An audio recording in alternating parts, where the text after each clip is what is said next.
most important get-right game for the Denver Broncos in recent memory. The Broncos are currently 1-2, and they have the clear advantage over the Cincinnati Bengals on Monday Night Football in Week 4. Welcome in, Broncos country, to the Broncos Breakdown by Chat Sports. My name is Moose, and on today's episode, I'm going to tell you about all the weaknesses the Cincinnati Bengals currently have on their football team, as well as how the Broncos can exploit those weaknesses on Monday Night Football. Like I said, this is the ultimate get-right game. You shot yourself in the foot in Week 2 and in Week 3. We don't need to go over all of the negatives that have currently happened, but we do know this. The Broncos are primed in the next 4 weeks to go 3-1 based off of the matchups on paper alone. Obviously, the game is not played on paper. It's played on the field. Anything can happen. But I do believe this is a talented football team, and I do believe they have the opportunity to completely flip the script of the 2025 season. Before I get into the matchup, thank you guys for 41,000 subscribers. We are actually almost at 41,500 subs. So make sure you hit that little bell icon if you are a member of the Broncos Breakdown community and select the all option. Never miss a video, a watch party, or any time we go live, which will be tomorrow. Let's talk about the Bengals offensively in 2025. Now remember, this is without Joe Burrow for what now, about 6 quarters? It's not good. And it wasn't that great, to be completely honest, with Joe Burrow for the short time that they had him. 32nd in yards per game. That's dead last. Passing yards per game, not much better. 27th. Rushing yards per game, again, dead last. And somehow they rank 24th in points per game. And the Bengals playmakers, while it does kind of look scary from a wide receiver perspective, the running back position, not so much. The quarterback, definitely not. And hey, there's a sight for sore eyes. Noah Fant, Broncos country, knows him very well. So let's talk about the quarterback for a second. For the Cincinnati Bengals, we'll get to Bo and the Broncos here later on in the video. Obviously, Jake Browning will get the start at the quarterback position. I know that some Broncos fans were like, oh, Browning gave us some fits a couple of years back, and he definitely was one of those players that you have to look out for. Look, I'm not going to lie to you. When it comes to middle-tier backups, he's kind of below that mark.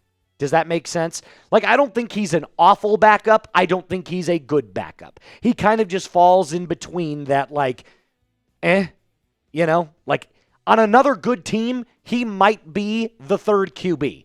But on the Bengals, because they have Joe Burrow, they never think they need a good quarterback or backup quarterback, so they go with Jake Browning.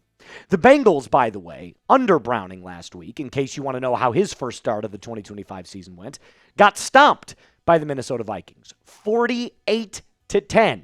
Now, part of that is because Browning's just not nearly as good of a quarterback, but the other part of it is the Bengals have 0 run game, as evidenced by their offensive statistics, and that's also because they have a terrible offensive line, both in pass protection and in run protection. Against the Vikings, they only averaged 2.5 yards per carry. That's awful. If you consider 3 to be bad and 4 kind of like the barometer for success, 2.5 yards per carry is beyond awful. So they just clearly don't have an identity when it comes to running the football. In fact, their entire offensive identity was Joe Burrow, T. Higgins, and Jamar Chase. And PFN, who is a really good football outlet, I trust their opinions on a lot of different takes, said this about the Bengals' offensive line, which they ranked dead last in the NFL as well.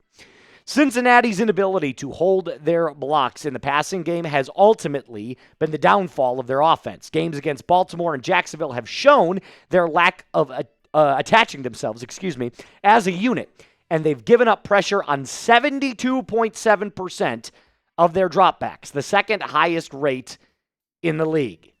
So let's just talk about the momentum for a second, because we're going to hit the pass rush for the Denver Broncos, which currently right now leads the league in sacks. The Bengals are starting a middle tier to slightly below middle tier backup quarterback, coming off of a humiliating loss to the Minnesota Vikings, who they also lost to a backup quarterback in Carson Wentz, and just found out from ESPN's power rankings, they are not favored in their next 11 games. That's insane. And that's not the correct way in there, Mr. Producer Alper. It's the one above that. I look at this and I say, based off of all the offensive statistics that the Denver Broncos are going up against with the Cincinnati Bengals and having them be one of the worst offensive teams right now in the league without Joe Burrow and being the best pass rush in the NFL. Worst offensive line, best pass rush. It just makes for a clear mismatch. And that to me makes me believe the Broncos not only have to get a win based off of the opponent they're playing, but for their sheer confidence and ability to believe in themselves, to not shoot themselves in the foot, it is of the utmost importance that you dominate this football game. So that's why for me, it's an 8.5 on a scale of 10. That's how important this game is. Not important that you play the most clean, button-up football that you've ever played, ever. But when it comes to dominating an opponent based off of the mismatches that are on paper, the Broncos clearly, in almost every area, beat the Cincinnati Bengals. So you let me know in the comment section down below.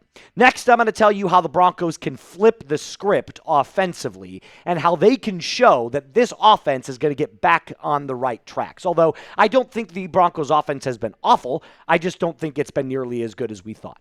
Now, before we do that, I have to tell you about today's presenting sponsor, and that is our friends over at Brunt. Let me tell you, when it comes to working in the Texas heat, I trust Brunt with my work boots, especially this Marin design. Just take a look at how sleek, how stylish, and how durable this boot is. And when it comes to Brunt, they spared no expense. They went all out for these boots. They were comfortable right out of the box. Most other boots require a significant break-in period, not these ones. But it's not just about work boots. They offer a full range of high-performance gear built for tough jobs. From heavy-duty work pants to weather-resistant jackets, Brunt designs durable, reliable workwear to keep you protected and productive in any condition.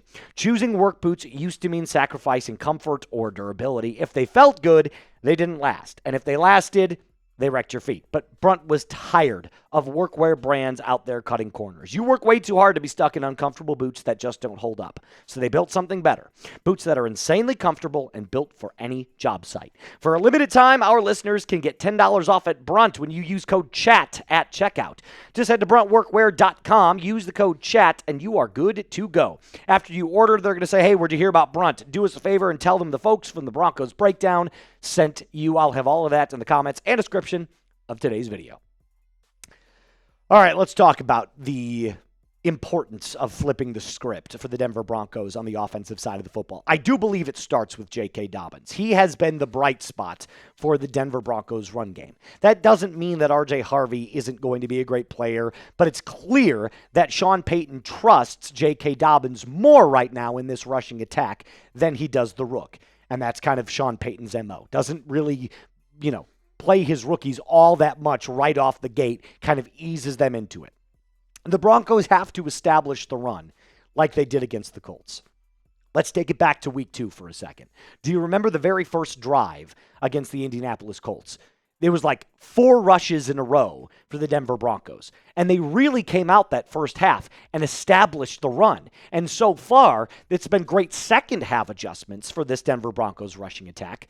But the first half leaves a lot to be desired. And if you can't run the football in the first half, you got a problem.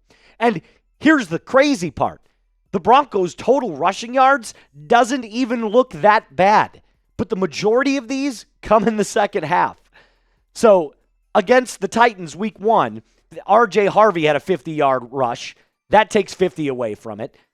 J.K. Dobbins had a massive run against the Chargers. That takes away from some of it. So do you see the constant, outside of these massive runs that the Denver Broncos have, it's just been kind of okay. And I think if you can really stick to the offensive game plan of running the football, taking the pressure off of Bo Nix for being a hero, you are going to have sustainable drives that lead to comfortable leads and ultimately the win. Lean on the offensive line to do the heavy lifting. They've been great in pass blocking. Run blocking, not so much. But I still believe tremendously in the continuity of this Broncos offensive line. It's just too good. They've played together too long to not have at least more burden of responsibility, in the run game. And that's something that I'd be preaching if I'm Joe Lombardi, if I'm Davis Webb, and if I'm Sean Payton to these guys. I'm saying, look, we need you to be better in the run blocking scheme. But when it comes to the pass blocking and the left tackle position, Garrett Bowles has been the best in the biz, especially when it comes to pressure rate allowed. He has the lowest pressure rate allowed of any left tackle in the NFL right now, 1.9%. So they clearly are doing their jobs when it comes to holding off defenders, when it comes to dropping back and pass blocking. But in terms of creating momentum forward and driving the defensive line forward, clearly not so much. That needs to change. And the offensive plan for the Denver Broncos should look like this. Establish the run early. We just talked about it. More play action. So if you're establishing the run early, this allows Bo to roll out of the pocket, which he does clearly seem to like to do from time to time, and throw on play action. You got to limit the penalties. That's just a no-brainer. And let's be clear. Let's get Pat Bryant more involved. Marvin Mims had a bad game against the Los Angeles Chargers. I think all Broncos fans can acknowledge that. So how about we get the Rook a little bit more involved? He's barely touched the field. 32 snaps in 3 games is ridiculous for a guy that can do it over the middle of the field. You saw him a little bit against the Colts, just a glimmer, a taste of what he's capable of. He's not a player that is going to stretch the field, but I think Bo Nix has shown clearly right now that throwing the ball more than 10 yards is a struggle. So why not get a player that excels between 0 and 10 yards, like Pat Bryant does? So, I don't know. That's just my thoughts on it. I think Pat Bryant can make a big difference if you try to scheme him the ball. I get it. He's a rookie. I get Sean Payton doesn't like to play him all the time. But you got to lean now on your offensive playmakers to put points on the board. You're 1-2. You can't afford any more games that are close like you had against the Chargers or the Colts. You got to really separate. So which Broncos wide receiver would you like to see get more involved in the game plan? It could be Marvin Mims. It could be Troy Franklin. But for me, I'm going with Pat Bryant. I think Courtland Sutton has done just a fine job so far throughout the season. Let me know what you think in the comment section down below. Before I get on out of here, just one more time, quick thank you for the 41,000 subs. If you haven't if you haven't already done so, hit the subscribe button, hit that bell icon, and select the all option. Never miss any time that we post. Until next time, Broncos country, be cool.